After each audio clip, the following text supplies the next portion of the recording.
कुम्भन दास जी के चरित्र में ऐसी एक कथा आती है कि श्री कुम्भन दास जी बहुत अकिंचन थे। उनके घर में धन संपत्ति नहीं थी। ठाकुर जी साक्षात प्रकट होकर उनकी गोद में बैठ करके खेलते थे।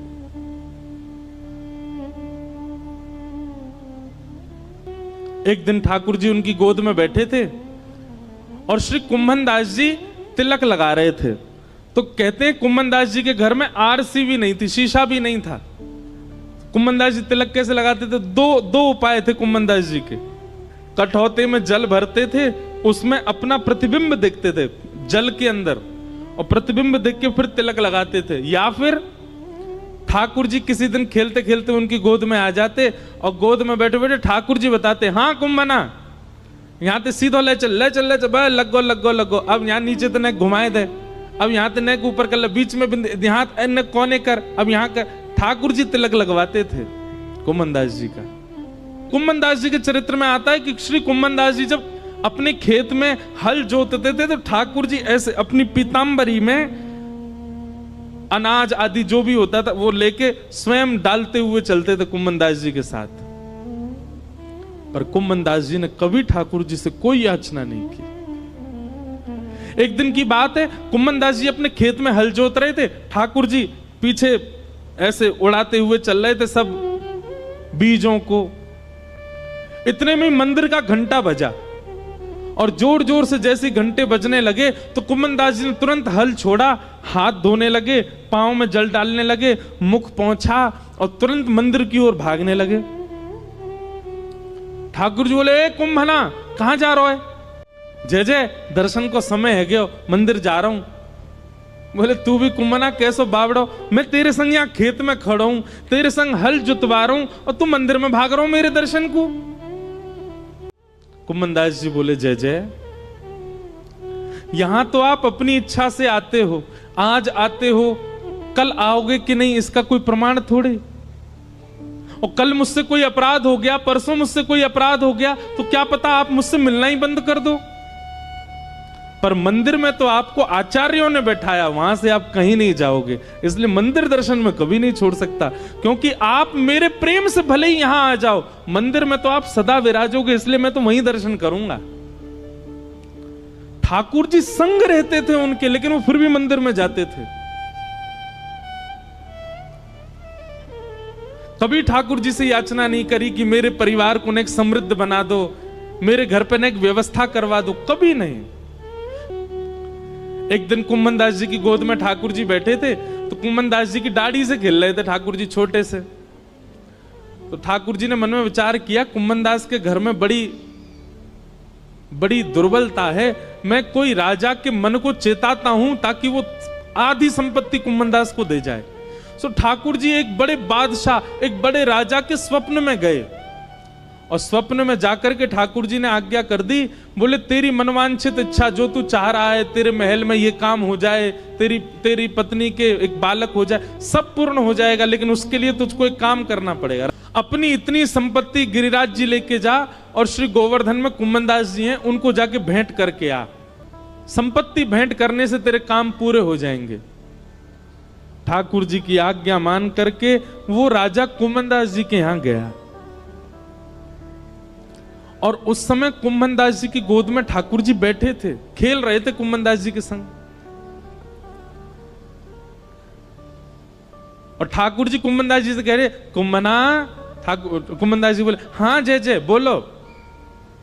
अरे सुनता हूं मैं तो एक बात करनी है। हाँ जय जय बोलो, कहा बात करनी है?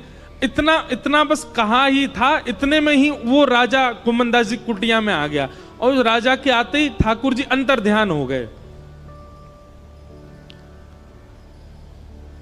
सामने बादशाह खड़ा है, घुटनों पर बैठ करके अपनी आधी संपत्ति अर्पित करने को, लेकिन कुम्भन दास जी इधर उधर देख रहे हैं। अब ये तो यहीं बैठे, कछु तो कह रहे, पतो ना बोल के ही ना गए मुंहते। अब ये तो यहीं बैठे, कछु तो कह रहे, बोल के ही ना गए। राजा ने चरणों में प्रणाम किया, बोले, भगवान आपकी आज्ञा हो तो मैं आपके कुटिया में अपनी सामग्री रखवा दूं, मैं आपको धन संपत्ति कुछ दान करने के लिए आया हूं। भैया ले जाया संपत्ति को, कोई और में बांट दियो, और कोई ना लेवे तो जमुना जी में बहाई दियो। ऐसी संपत्ति को कहा करूं, जाके मेरी कुटिया के द्वार पे आते ठाकुर जी भाज गए यहाँ थे। ऐसी संपत्ति को मैं कहा करूंगा, जैसे ठाकुर जी छोड़ के चले गए। घर के लोग चिल्ला रहे हैं, अरे कुम्मनदास जी कुछ तो ले लो, आपकी कुआरी भतीजी है, उसका ब्याह करना है, घर की थोड़ी मरम्मत करवा देंगे। रात में वर्षा हो जाती है तो रात भर सो नहीं पाते हैं, हमारे घर में जल भर जाता है, अरे कुछ तो ले लो, कोई देने आया है। कुम्मनदास जी बोले, ऐसी संपत्ति ना लूंगा। जाके द्वार पे आते ही ठाकुर जी भाज गए। ले जा भैया, तेरे आगे हाथ जोड़ूं, अगर तू बहुत देर बैठो रहेगो तो मैं प्राण त्याग दूंगा, या को अभी लेके जा। और हट पूर्वक राजा को भगा दिया वहां से। राजा के जाते ही ठाकुर जी फिर आ गए। कुम्भना दौड़ करके गए, ठाकुर जी को गले से लगा लिया, बोले नाथ कहां चले गए आप? ठाकुर जी बोले, कुम्भनदास एक बात बता, मैंने एक राजा को स्वप्न दियो, स्वप्न में जाकर के वाकू चेतायो कि अपनी आदि संपत्ति ले जाके कुम्भनदास को दे दे, और वो तू को देने आयो, तेने स्वीकार क्यों ना करी? अरे तेरे घर में बैठवे के काजे कोई चद्दर ना है, तिलक लगावे के काजे आरसी तक ना है, तेरी भतीजे के ब्याह के काजे एक एक फूटी कौड़ी तेरे घर में नहीं है, मैंने चेताए करके एक राजा को भेजो, तेने वापिस कर दियो। जय जय, आप सत्य बताइयो, राजा के आते ही आप अंतर ध्यान है गए। राजा जितनी संपत्ति लेकर के आयो, यदि मैंने वो स्वीकार कर ली होती, अपने घर में धर ली होती, अपने घर में लगा दी होती, तो आपको ये लगती अब तो कुम्भनदास पे खूब संपत्ति आ गई भैया, अब ये अपना घर बना लेगो, सब काम कर लेगो। और आप जो गए थे वो आते ही नहीं लौट करके, पर मैंने उस संपत्ति को स्वीकार नहीं किया, तो आप पूछने के लिए दोबारा आ तो गए मेरे घर पे। यह मेरा सौभाग्य है कि मेरे ठाकुर जी फिर प्रकट हो गए। आपको लगती कि भैया यहाँ पे तो अब सुख समृद्धि है, अब अपने आप सब लोग गुजर बसर कर लेगो। अरे लाचार बालक को बार बार मां ध्यान क्यों देती है? वो बालक चलने लग जाए, फिरने लग जाए, बोलने लग जाए, तो मां धीरे धीरे उसको अपनी जिम्मेवारियां समझाने लगती। तू अब खुद चला कर, खुद उठा कर, खुद तैयार हुआ कर, खुद भोजन किया कर।